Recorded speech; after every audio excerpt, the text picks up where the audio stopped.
ons vrouens raak so verlief op die potensiaal van 'n man.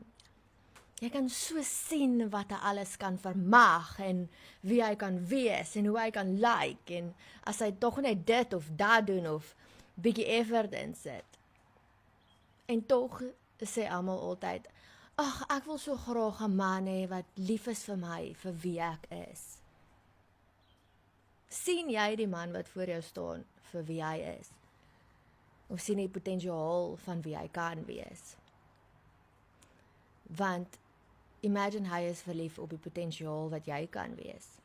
As jy tog net bietjie meer gym toe gaan, as jy tog net bietjie beter eet, as jy tog net bietjie minder emosioneel wees, wil jy verlief wees op, hy moet verlief wees op daai version van jou, wat jy moontlik kan wees, wat jy weet, jy waarskynlik nie gaan nie, of vir wie jy is.